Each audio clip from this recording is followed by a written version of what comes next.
Hello, INVICTUSCON 2022. My name is James Schwarz. I use he, him pronouns. And I, of course, am your humble panel moderator for this, the horror podcast panel.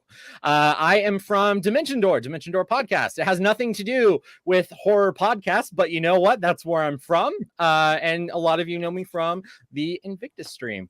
We have here today 4 wonderful horror podcasters. And I would love if everyone could go around. We're going to introduce ourselves, name, pronouns, and what production you're from. Let's go ahead and just start here on the left. Journee, hi. Hi, my name is Journee LaFond. I am one of the showrunners for the Whichever Path podcast. I use they, them pronouns, and I am hella excited to be here. Thank you so much for having me. Absolutely. Let's go ahead and go on over to Jamie. Hello, I'm Jamie Petronis. My pronouns are he, him. I do the everything for the Cellar letters, and I am excited and not scared to be here. Hey, that's good. That's really good. Let's go ahead and hop on over to, we'll just go right down the line. So, Shaun. Hello, I'm Shaun Pellington. I use he, him pronouns, and I am the creator of Wake of Corrosion. I also play Elliot in the show. And Shaun wins the award for greatest distance traveled to INVICTUSCON 2022. Where are you calling in from today, Shaun? I am calling in from the Midlands in the UK, so right in the center. Well, there you go. I think you win. I think you're our furthest away panelist participant. So congratulations. And of course, rounding off our cast of panelists today is Vincent. Hi, I'm Vincent C Davis. I am the creator of Out of the Ashes. I use he, him pronouns. And I'm also excited to be here. Awesome. Hi, guys. Horror podcast. I am in a love-hate relationship with horror. I absolutely love it. But the problem I have is I am very blood averse. My partner and I went on a horror binge and we were watching Gerald's Game. And if any of you have seen Gerald's Game, there is a very graphic, realistic degloving scene, and I passed out. Oh, wow. It was the first time I've ever passed.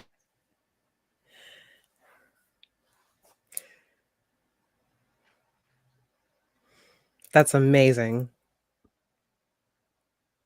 Ooh.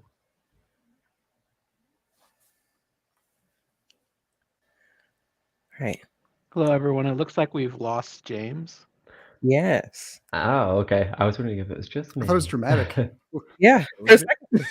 It's possible he's acting out me. the passing out that he was talking about. But yeah. In the meantime, would one of you maybe like to take the stage and describe your podcast while we try to get him back? Yeah, definitely. Ooh, yeah. Go on. Should we go in the order of introductions? Yeah, why not? Let's do that. All right. So yeah, I am one of the creators, writers, editors, showrunners of Whichever Path. We are a horror anthology podcast. So if you're familiar at all with the choose your own adventure books of our childhood, it's a format very similar to that in that we create the beginnings of a story. Everyone gets to listen in. And at the very end, everybody has a choice as to what our protagonists are going to do. So we've had, oh gosh, I can't even tell you how many storylines now. We've had quite a few, and we're actually toward the end of one. And each episode that comes out, our audience gets to vote on our website and on social media, and they get to tussle, which is very fun to watch. And then they get to see the consequences of their actions. And so it doesn't always work out the way that you want to, but it's always a good time. Yeah, that's us. That sounds really great. It's fun. Thank you so much. Me? Yeah, I think it's you next. So. Yeah. I was trying to remember the order. I was also trying the screen. It's all over the place. I'm Jamie. I write and do everything for the Cellar letters. It's a horror podcast about a guy that moves to Maine searching for his ex-girlfriend. And it's spooky, funny. It's like a found audio sort of thing. I don't want to explain too much because it's spoilery, I guess. But it's inspired by Blair Witch Project, Paranormal Activity, The House of Leaves. Really good book. Anyone's read it? Very good. Cool. And it's got some Lovecraft stuff going on, but yeah, give it a listen. Dope. Nice, like it. Thanks. So as I said, I'm Shaun. I create Wake of Corrosion, so I do all the writing and the editing, and pretty much everything for it that isn't the extra voice acting. And wow, how do I describe Wake of Corrosion? It's like a weird horror, found footage style audio drama. And basically, the whole story is based around this guy called Professor Ryan, who's hiding in a bunker because something awful has happened outside. And yet everybody in the bunker is sort of a little bit uncertain about what's actually happened. And he is playing the recordings that he has of two brothers who are called Roman and Elliot. And basically we see their story unfold and the sort of horrors that they experience. It has a lot of sort of eldritch horror themes, a lot of weird sci-fi themes in there as well. I've been inspired by, goodness me, like so many things that I've read. I feel like it's just like a culmination of everything that I've read and watched over the years. It's like all these ideas come together to help influence Wake of Corrosion. I don't really want to say much more about this show. Like, I don't want to spoil anything. Our next season, though, is coming out next Friday, the 1st of April. So yeah, should be fun. Nice. That was a good plug. Thank That was you. good. What can you do better? All right, I guess I'm up next. Yeah, absolutely. Good. Again, my name is Vince. I am the creator of Out of the Ashes. I also voice David in the show. I pretty much do everything except for all the other voices because it's an ensemble cast. Pretty much my inspiration for this was every religion in the world, even the ones that have kind of been lost to time. And I use inspiration from as many as I can and then just try to put a spin, or just look at it in a different light and say, well, what if this happened instead of this, or along those lines? And I just put it into one full story. So if you've listened already, then you see that, we're trying to stop Lilith from being raised from her jail cell. So everything just kind of revolves around us trying to, stop all this from happening. And then it's in a post-apocalyptic world from humans, just a hubris of us trying to, try new things and, control everything in this world. So, yeah. Love that. That is dope. Hello. Hi. Hey. Hi. Hey. James, his internet blew up, so I am here, and I'm so excited to see all of you. Vincent, Yes. Journee, Shaun, Jamie, thank you so much for hanging out. Being here, I'm so pumped, and I was eagerly watching, hoping that James's internet would work out, but he's not, so I'm going to step in as mod, and because I have a bunch of questions too, and I'm curious. I mean, so right off the bat, one of the things that is always on my mind, and I know the audience is asking because when many people are consuming media and stuff like that, we get into this weird realm, especially with horror, where, you want to make sure that someone listening to your show feels safe and isn't going to be walking into something that makes them feel uncomfortable.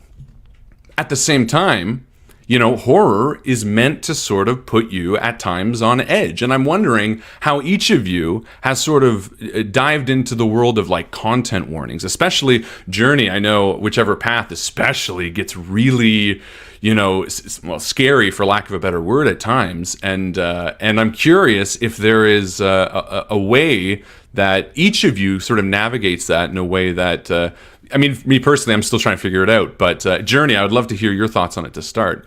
Content warnings, trigger warnings, all that when it comes to horror. Yeah, so you're absolutely right. What we try and do for every single episode is take a look at all of what could be, potentially sensitive, right? And we try and really make sure that we're considering the people that are listening to our podcast. And honestly, sometimes I'm the one who does the taste test. I am queer, I'm a mom, I'm Black. And so sometimes when I'm reading the script, I'm like, ooh, that's a little spicy. We might need to mark that down for a content warning. So we really just try and err on the side of caution as far as all of that. And making sure that we have everybody's interest at hand. My kid just walked into the room with no pants on. It's fine.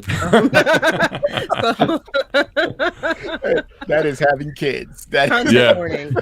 For real. Content warning, yeah.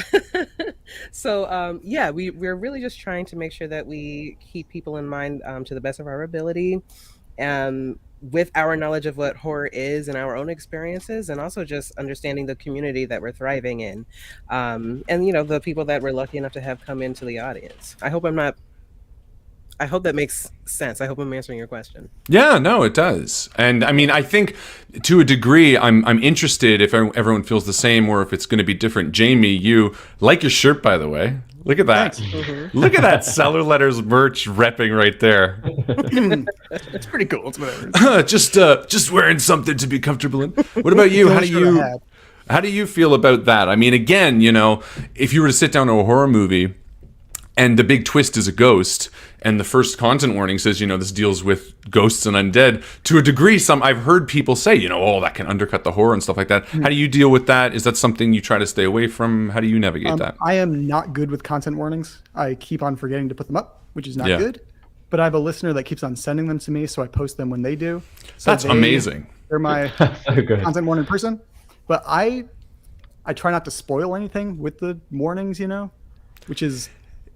It's difficult, There's an obligation. There's sort of a contract when you sit down to listen to or consume horror that you're sort of being like, okay, I'm going to be put into, and that's exactly why I'm so interested in the question, because I think an argument could genuinely be made from either side. Stephen King doesn't have the opening of his books detail what's going to be in them because that's the nature of horror. What about you, Vincent? Do you sort of have a similar thing, or? Yeah, in the beginning, I have pretty much like a general content warning that pretty much says it's a horror podcast. Epic horror is going to be some certain things in there, but for each episode, if there's a certain thing that I feel like would trigger in a different way, like there's one episode where someone has like a self-sacrifice moment, then I'll put that trigger warning in there to let people know it's because some people might look at it as like suicide or something. So yeah. Oh no, did Shaun go now too? Oh, we can hear you. Oh no, I'm here. I'm good. Sorry. That's okay. Just out of panic. And what about you, Shaun? I'm sorry I took too long to ask you. Please don't leave. What about you? The camera up again. Honestly, so at the start of every one of my episodes, Professor Ryan, in character warns that it deals with some quite graphic things or has explicit content, and I admit I need to go back through and actually put written content warnings on my episodes or on the show description notes. I think it's because this is the first thing like this that I've done that I wasn't really aware of it being a thing.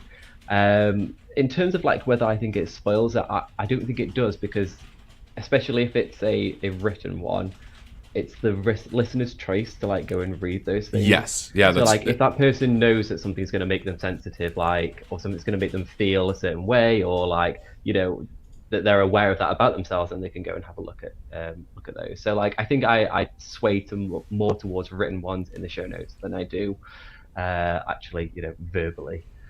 Smart. Yeah, that's awesome. And again, sorry, go ahead. No, I was just going to say, my thinking is and I thought that your point about Stephen King was really great, but I would argue that though he doesn't have content warnings, it does come with a book jacket, right? And true, yeah. We're taking a look at sort of what we're getting into and getting an idea of what the sauce is before we get lost in it. So it's not that new of a process, I guess, is what I'm trying to say. No, very, very well put too. No, I totally agree. And again, I've heard so many different sides of this, and I always love to hear creators and their sort of opinions. So for those, I mean, we've heard a bit about everyone's shows, but obviously within the realm of horror, there's so many different genres, and sort of especially the four of us here, or the five of us, but the four of you here. You all sort of cover different genres. So for those people out there who maybe, didn't get everything they want by the description, if you could nail it down to sort of one genre, what would you say each of your shows in? We'll go reverse order. Shaun, what would you say your genre is? Oh my goodness. Weird horror. Weird horror. Weird horror, yeah. That's it, just weird. Just weird, yeah. I don't know. It's quite a hard thing to pin down. I feel like depending on what the thing is that is happening at the time, it sort of like defines what genre like that moment in the episode is. Does that make sense? That does make sense. I mean, assuming you mean in the storyline, or not real life influence. Does the real life influence your work at all? I know it does for some of the shows here, for sure. I don't know. I think in a way it does, and like sort of like different experiences certainly play into that. But I feel like I draw upon so many things at times. Like I do the sort of weird thing when I'm like writing an episode or like coming in some way, I will just close my eyes and just type like whatever's in my head. So like so like it's hard for me to say like what's coming in when that's happening. Interesting. And then you look at the page and it's just and you're like, oh right, my keyboard was to the left. That keyboard, so like yeah. Interesting. What about you, Vincent? Genre, and then sort of secondary question: as you're writing episodes, does kind of the real world influence, the up and down of an episode arc or something like that? I think I would go closer to, I guess, like an epic.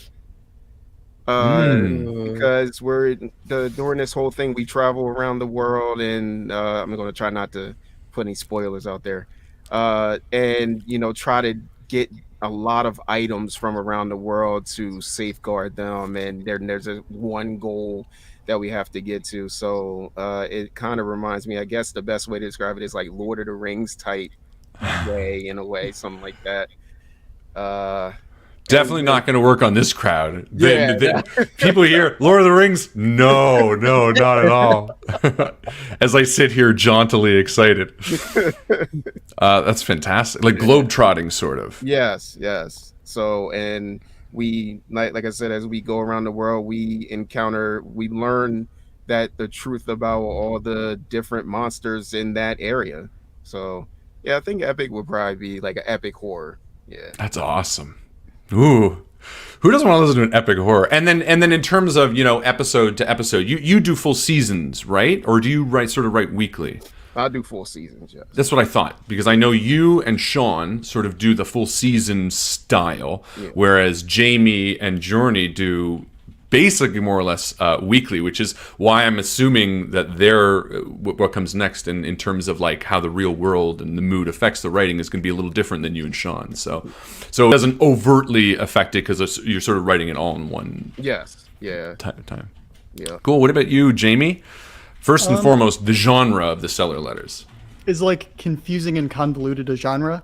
Because yes, it is. In your show, it is. Yes. Nice. Awesome. So it's that. It's like a slow burn, Slow burn. Like a psychological horror, I would say too. Yeah, I'd say.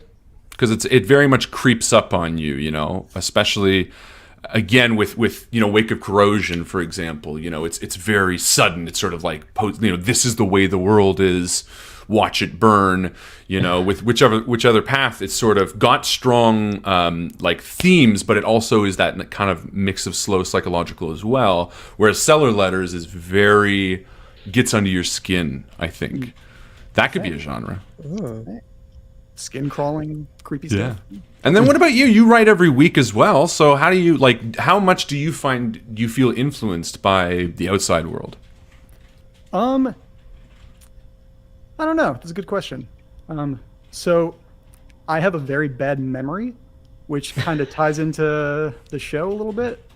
So that's basically it. But it's a great thing to have a bad memory as a writer when you're writing weekly, because what the audience thinks is, oh, I love that the show recaps things so often. I love that they're constantly repeating things. Because I forgot that I said it. Yeah, exactly. If people listen the same to me, they're like, I really appreciate when there's a full and I'm like, yeah, I did that purposefully. Definitely wasn't just because I was trying to remember and write. But I mean, do you ever find having, maybe a crappy week or something, does that ever affect an episode? Especially because it's all just you writing it. I know with Whichever Path, the two of you write it, but Jamie, if you're like having a great week or a shitty week, do you find that maybe changes the tone of the episode? I haven't really been paying attention to that, honestly. So, which is not great, but I mean, I'm sure it has. but I haven't been. Do you typically wait for the right mood, or do you like lock yourself in a room? You're like, I'm going to do this whether I like it or not. I mean, not great, but I usually write the episode the day I record and the day before I release it. So it's whatever's happening that day. Just. I think that makes a lot of sense, especially you, because you sort of come from a stronger acting background. Am I right? Yeah. Like you were first and foremost, and you've been in a number of like smaller productions and stage stuff. So it kind of makes sense that for you, writing it and then performing it immediately after, you know, the smallest time between the two might just be more natural. It's almost like reading your lines or rehearsing in a way. That makes sense.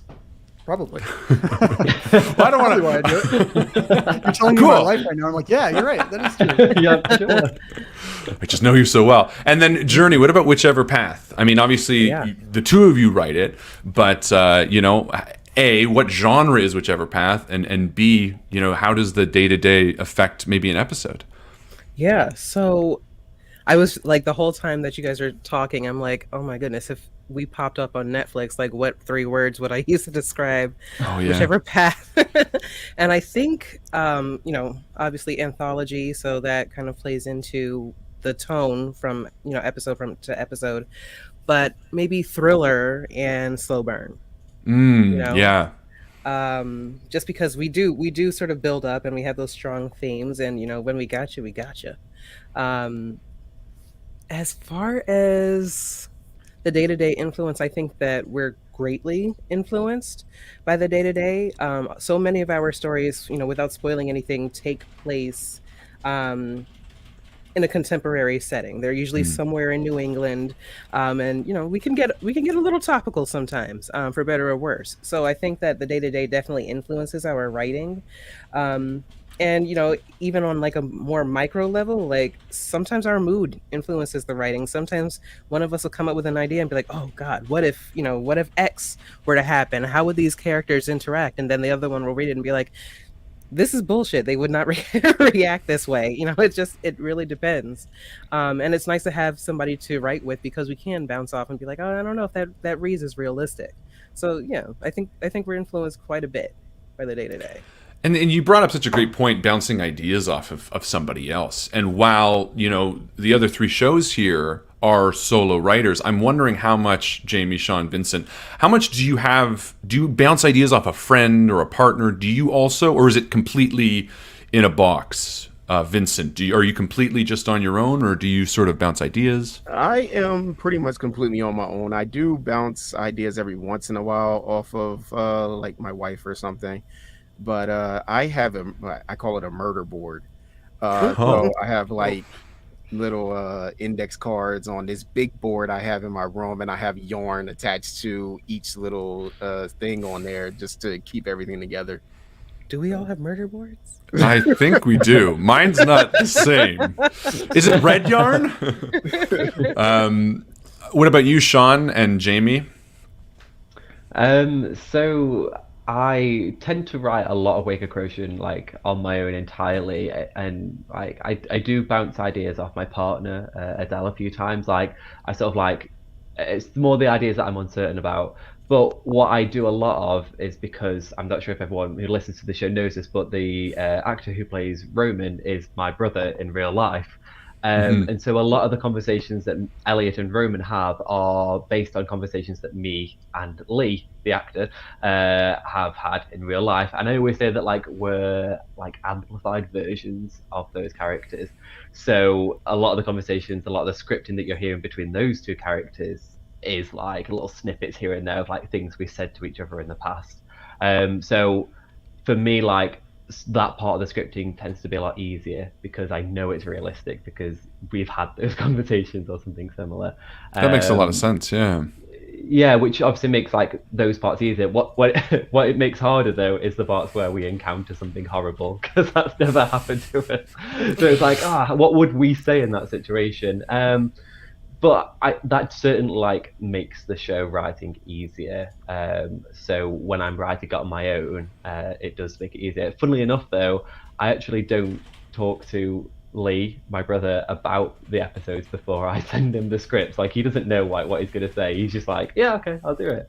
Does he just show up, do it, and does he ever listen to the end result, or is he just like, who am I in the show again? Do you know what? He loves it. He loves listening to the end result because, like Jamie, he has a rubbish memory. So, like, he listens to it, it's like, oh, I forgot that happened. And he's like, I love it because he's like forgetting that he's the actor in the show. It's pretty That's funny. awesome. What about you, Jamie? Do you bounce some stuff off your soon-to-be wife, I suppose? You're getting married in like a month, right? 41 days. Yeah! Wow. If I had my soundboard queued up. Oh, wait, do I have my soundboard queued up? If I did, I would give you a round of applause. I don't. So, but do it, just imagine. It's the thought that counts. Yeah. Yeah, I bounce a lot of my ideas off of her. And if she says, I don't like that upsets me, then I know it's good. So I'm like, okay, I'll write that in. Yep. She actually stopped listening like 8 months ago because she started crying. Yeah. Whoops. For good reasons? Like she was so emotionally touched? It was a good cry, yeah. Okay, good. No, it was too scary, so she's like, I can't anymore. Oh, good. Well, that's good. It's not like, I can't stand the show anymore, Jamie. I don't want to listen to it. I hear it enough. I can't. Yeah. That's good. Yeah. So again, and I love the variety in terms of sort of the writing times and stuff like that, because so many people get to, and we've already seen some comments where they're like, I've heard all these people, but I haven't got to see their faces. I haven't got to actually experience them talking on a panel. And I'm wondering, what sort of does a production of a typical episode look like? Because again, we sort of have the full spread here in terms of like writing it all in advance and sort of doing it piecemeal. Jamie, let's start with you. You mentioned that you write and record the same day. Maybe just walk us through that briefly so we can kind of get an idea of that. So I'll spend the day writing a little bit, just like rambling on paper. And then I'll be like, that could be an episode. That's pretty cool. So I'll start recording it. I'll do a few takes. It's pretty straightforward. It's the editing that takes a while for me because I'm not the best. In terms of that, so like writing, recording is pretty brief, and then is it almost like double time? It's the editing, Even though my episodes are very short, the editing is not short. But it's a time-consuming process. It's a very difficult thing to do, and you do it all. I mean, it's all on your shoulders. Now, your show originally started with a second actor, right? But now you do everything, right? Yes, he was in season 1, and then he disappeared under mysterious circumstances. So, murder board. That's murder board. That's right off camera. You can't see it, but yeah. Okay, interesting. Journee. Now, Whichever Path is very quick turnaround, but also a much bigger production in terms of multiple actors and stuff like that. What's the production outline for that sort of? So it starts with an idea, and usually Stephen and I will get together. Stephen's my partner and co-creator of Whichever Path. We'll get together and we'll map out that story, right? We'll sort of give it the bones of what we generally want to happen, and then we map out what possible choices could happen based on what the audience is going to vote on.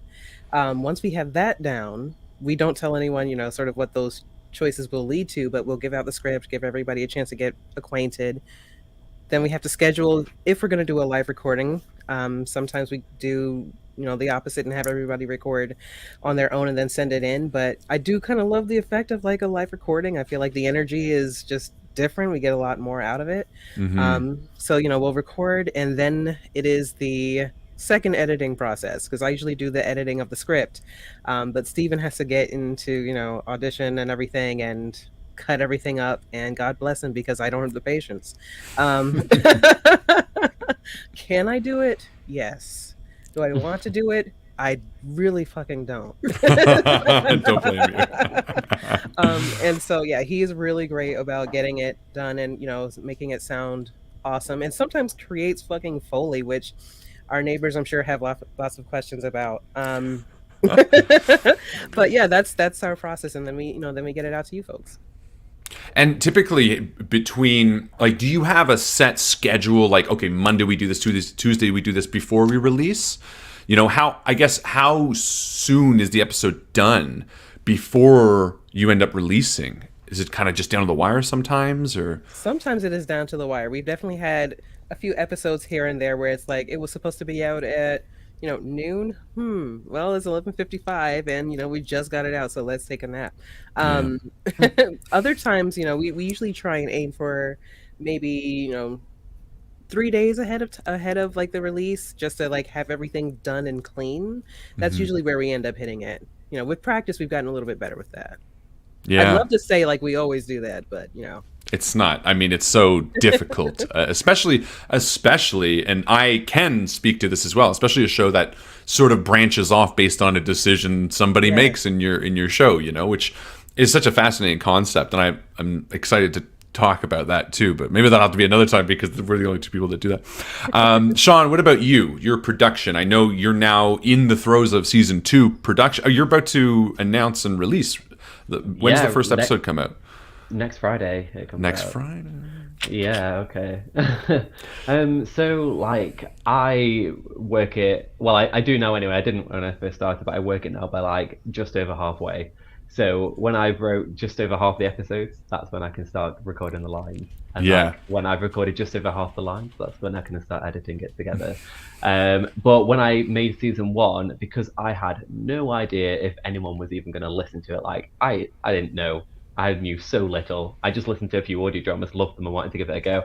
And so when I did that, I wrote all 10 episodes, and then I recorded all 10 episodes. And then I was like, okay, maybe this is okay. Gave it to a few of my friends, got them to listen to it, and then released it. But yeah, I know for a fact that if I didn't pre-write everything before I started editing it, I would get stressed out about it and I wouldn't want to do it. So it's all got to be like done beforehand. Like all the episodes have got to be edited. So yeah, like that obviously leads to a longer wait time between seasons, but it means that when I do release, I can make sure it's like consistent, and like everything else in between I can manage a lot easier. True. So yeah, that's sort of like the process for me. And like when I send the scripts off to like the other actors, like I like to give them plenty of time to record it. I don't like to rush people in between. So yeah. Awesome. And what about you, Vincent? Again, you sort of do the whole season. What's your production? Is it sort of something you chip away at, or is it similar to Shaun's, or? It actually all starts with a dream. So I have pretty much like movie dreams that I always have the most exciting moments in. I think last week I had a dream where I was running away from werewolves in a warehouse and found myself on top of a roof where there was it you? a dog kennel. And yeah, and so whenever I get those type of dreams, I'll start like writing ideas down, and those ideas find themselves on the murder board somehow. And then from there, I start putting ideas down on, okay, so who's going to be here? How many of them are going to be there? Who's off on a different thing? And that leads to, so I feel like I have to write the full season, because if I don't, I will be sitting there like trying to think about where they're all going to be if I don't do it that way. And plus also, once I start writing, I kind of don't want to stop. So it's like walking downhill. You just pick up speed and you get excited. So I just kind of just keep writing from that point. And then once all the writing is done, and then I get the editing, the first draft, and then the edits and all that done, send it out, and give everybody a time frame to get the lines in. And once the lines are in, most of the time I'll have to do like retakes, telling everybody that, hey, this is what I need it for, what I need you to say, or how to say it, or put emphasis on this word. And then the editing starts, and that's when everything is just really slow. I mean, I've gotten a lot better with editing, and I actually, it's probably one of my favorite processes now. I know that a lot of people look at it and be like, yeah. No, I'm with you. I like it too. Honestly, yeah. Everything in my mind when I'm doing it, it's almost like that's when the magic happens. The story starts being formed there. So and then from there, like the question you was asking Journee about when do you get it out? Oh man, like you were saying, sometimes I'll be like, okay, yeah, it's gonna be out by 10, and then all of a sudden I'll be like, oh, nah, that didn't happen. So that's awesome. Yeah, that's great. I mean, I think these COVID times, which is now just what we're calling it, I suppose. It inspired a lot of people in general to get into podcasting. And I'm curious, and I don't know the timelines for everybody, but if it's not that, which I'm, it may or may not be, I'm curious what sort of inspired all of you to get into audio dramas. Vincent, I mean, especially with the way that your dreams are, and sort of and I love your show more than I'd say any of ours here, because Witchever Path and Cellar Letters are so grounded in terms of like their thriller-esque slow burn. Wake of Corrosion and Malevolent, they're a little more they're a little bigger, but they're still pretty much a straight story, whereas yours is the epic. And even the movie-esque feel I get from yours makes me wonder if this was sort of just an easier option than trying to film something that's so exciting to you. What got you into doing the audio drama the way that you're doing it? So when I first wrote this, I wrote the ending. So the ending was already planned. And everything before that is just kind of like me trying to figure out how to get to that point in the ending. So just that idea of that is kind of like how I started with it. So I don't know what so I'm trying to figure out how to answer this. Well, you have a few other shows too, don't you? You have like 2 or 3 shows that you work on, don't you, Vincent? 2 or 3 shows that I work on. No, it's just this. It's just one right Out now. of the Ashes. Yeah. I thought on your Twitter you had a few different shows that you were. I have another one that it's a sci-fi, but that one is getting casted right now. Yeah, well, and I was curious if one beget the other, you know what I mean? Like if maybe one inspired something else, or because I do notice as well that in this sort of field, there's a lot of leapfrogging at times. You're either waiting on something to get casted or you're jumping to something else. I'm curious if that one, was part of the back burner first, or if this was Out of the Ashes was first one. When I wrote this story at first, it was when I wrote it, it was for a scholarship for college. Oh, nice. And so at that point, I was just writing a bunch of stories. And then 20 years down the road, my mom is cleaning out her attic and brings down a box to me. And it's like, oh, hey, here's all your stuff. Take it home with you. And so I start looking through the box. There's like some old tap shoes and notebooks and all this other stuff. And I start looking through one of the notebooks, and it's like filled with all these stories. So that's where Out of the Ashes pretty much came from that one notebook. And then the next story, the hunting season, the one that I'm casting now, is actually from that book as well. So I got like 4 more stories in that one. That is amazing. I love that. The idea, that's it's so adorable, if that doesn't sound too like demeaning, because it's not, I don't mean it to be, but I love the idea of like finding something that you wrote not too long ago and just being like, yeah, I want to make this now, and like now is the time, and that's fantastic.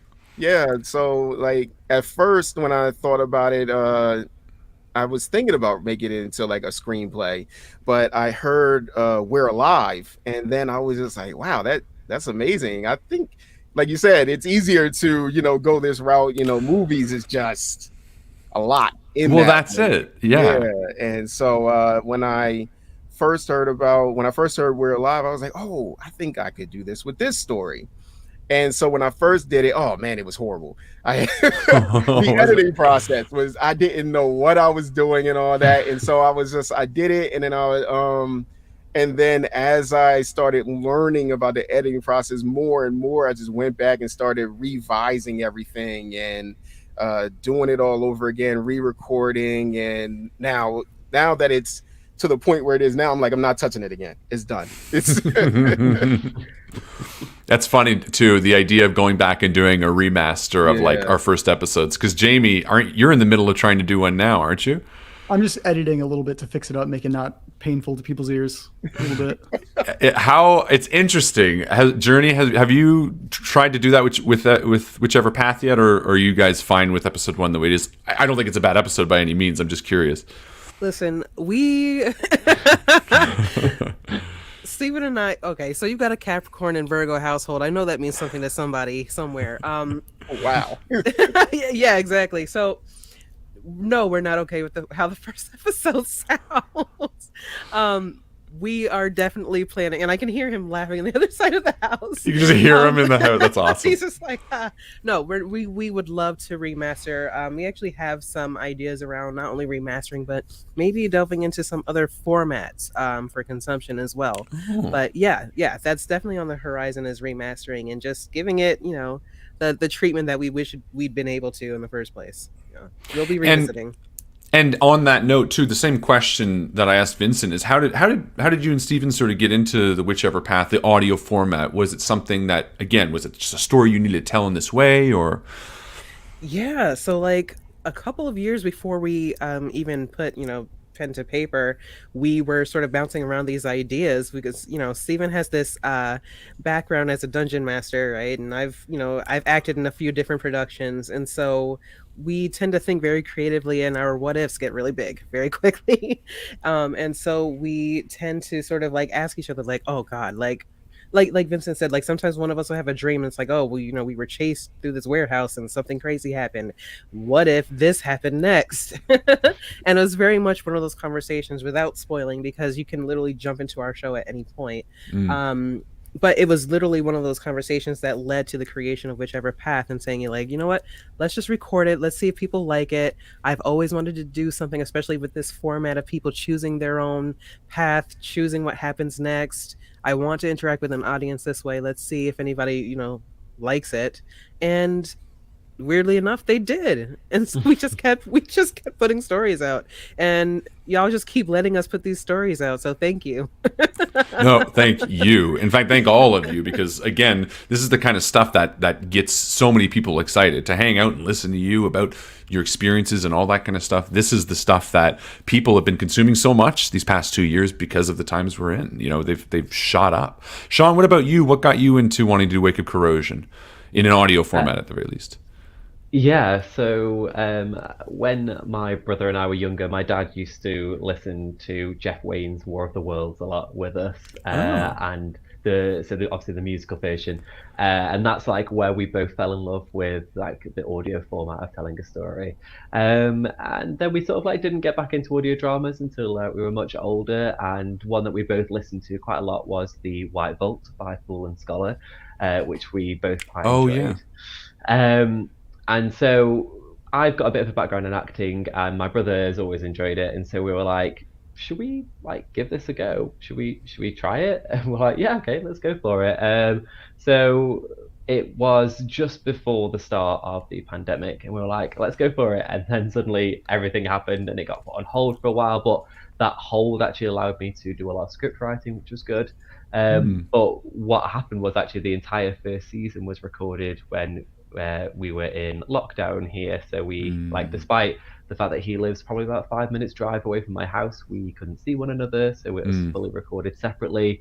But in a way, it sort of like aided us in the creation of it, because I don't know, like it gave me the time to write and think about it, but it also like gave us more time to listen to other shows and like find out what's what. And I think looking back now, it's like I would have always wanted to create an audio drama, but I just sort of like didn't realize it until then.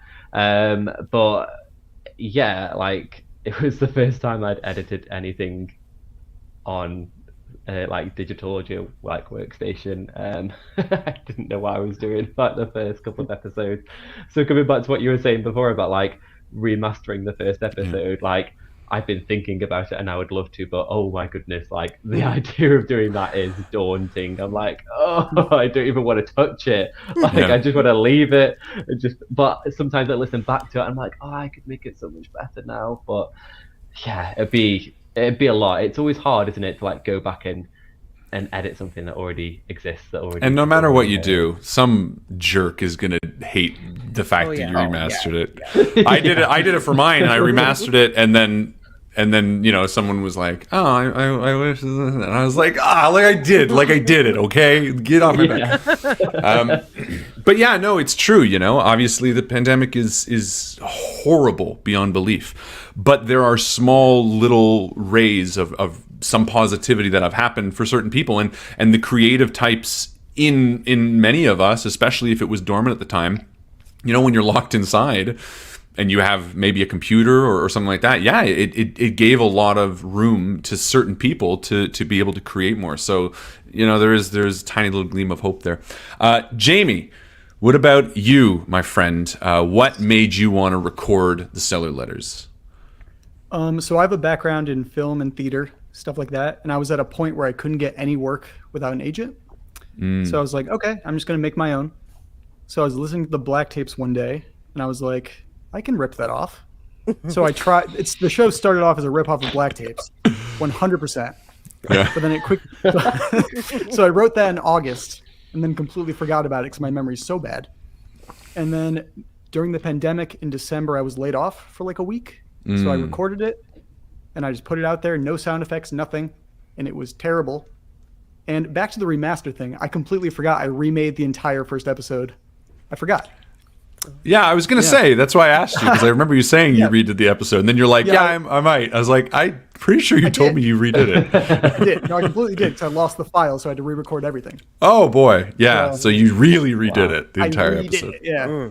So you did like the Sylvester Stallone route, where you're like, I'm not getting work, I'll write my own movie, I'll direct my own movie, but in audio production. Yeah, this is my Rocky. I mean, obviously, this is my Rocky.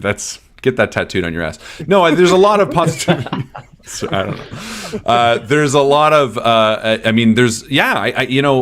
obviously, I think I feel similarly to that extent. And I'm sure there are, notes of that in each of us where it's like, okay, well, let's make the thing, and, especially with like, as Vincent said, like the epic horror that he wants to do, which can only kind of be done, well, not only, but unless you got a Bezos budget, you're really going to only be able to do it in the audio drama spectrum. And, but there's so much more freedom in that aspect too, because you kind of get to really play with some fun things and also try to figure out how to best communicate, a scene via dialogue, via narration, via just sound effects alone. So it's very interesting. Do you all personally consume horror media? Are you all horror fans or? Big time, yeah. Yeah. Ignore the Disney stuff. I'm a huge. Ignore the Disney stuff. Both can be true. Yeah. It gets to the point sometimes where a wife is like, can we watch a comedy tonight, please? Like, you have to sandwich it. You do the horror and then you do a cartoon after. Yeah. And then you do a horror comedy and then you hit both notes and then you're sitting. There you go. There you go. I actually can't deal with horror very well. Oh, really? Wow. Interesting. I know, horror films really get to me. I'm not good at watching them at all. And sometimes horror audio dramas really freak me out. There's a few episodes of Malevolent I've listened to and afterwards just been really put me on edge. And it's so weird because obviously I create a horror show. I don't know, it's almost like if I write it, then it's not real. But listening to it or watching it, oh no, it just terrifies me. I'm bad at horror. Hey, you know what? That's fair. I mean, it would make you probably more susceptible to the horrors that you're. And to its credit, Wake of Corrosion is scary, but it's also, But I mean to say that your story is. I mean, all horror is drama, and drama is horror and all that kind of stuff. But Wake of Corrosion really brings about the horror in a way that Cormac McCarthy's The Road brings about horror. It's intense situations and, it's almost sad at times, it has that sad element to it, which is one of my favorite reasons I love Wake of Corrosion, because The Road is my favorite novel of all time. I like that level of horror. It's so many different expansions. Vincent, what kind of horror movies do you like? What's the last one you really enjoyed, or are you just all over the board enjoy? I am all over the board. All over the murder board. I watched 1408 100 times. I love 1408. Yeah. I like it, honestly. Yeah. I made her watch it. You can't see her, but my partner's in the room. So here's an interesting one, and you may disagree. I like the theatrical cut ending, not the director's cut ending. I do like that one, yeah. See, the theatrical... Sorry, I'm going to get off topic. Doesn't matter. I like 1408. It's also a good movie. What's the last good one you saw? Like, maybe a newer one that you'd recommend to people watching, just out of curiosity. So I just watched, which one was this on? One of these streaming services. It's called The Monster Project. So it's pretty much about this group of people that are trying to film a documentary, and they're getting people together who claim to be real monsters, and they bring them all to a house to add to the ambiance, and then all hell breaks loose and they realize they fucked up. Wow. Yeah. That sounds good. The Monster Project, you said? Yeah. Cool. We'll check it out. Whoever's watching, go watch it. What about you, Jamie? You like horror, and not just Disney horror? Oh yeah, Disney horror is the scariest. But yeah, any kind of horror I'm super into. The new Scream, pretty good. I liked it. Yeah? Good time. I wasn't into it, but that's okay. I'm not here to argue with you. I'll argue later. Okay, good. But no, basically any kind of horror is good. What's your favorite? Like, or, what's one of your recommendations Vincent recommended too? I'm curious. Is there another one that you'd throw out there? It doesn't have to be your favorite, because I know there's a lot of pressure, but one that comes to mind. Oh my God. It's a found footage, like Ghost Adventures movie, Grave Encounters. That movie's great. Very good. Really good. Yeah. Super Grave good. Encounters is like perfect mix of like kind of just a bullshit fun movie and then genuinely scary, because it does have some genuine like, ooh, that's creepy. That's a great recommendation. Totally flew. I'm pretty sure the entire movie is free on YouTube. I'm pretty sure. So if you haven't seen it, I think you can YouTube Grave Encounters and watch the whole thing. I think there's a weird legal loophole with that movie. Very good. Journee, what about you? Oh God. Okay. All right. So I think my core memories all come from like the genre like that 13-year-old boys are super into. So I like the old school slashers. I like the 80s and 70s. Like if you give me like Halloween, if you give me those zombie movies, even from like the late 80s and 90s, they're trash, but I love them. Like I am so into that particular point in time. That little slice of time. All of that. But I also like the really supernatural, super scary ones. Like As Above, So Below was my shit. Like stuff like that. That is like the devil is gonna come and get you. I'm gonna watch that, and then I'll watch a cartoon afterward. But but as far as like my recommendation, and like this is gonna sound nuts after I said that, but because it comes from R.L. Stein, shout out R.L. Stein. But the Fear Street movies that came out on Netflix, they were good. They were so good. And there was 3 of them, and I love the way that they released them, because you could just like you could watch it and then you could just like jump into the next one. We binged them all in one. I think was it one sitting or it was one night. We were like, let's just watch one. We're like, that was good. Let's watch the next one. We watched all 3.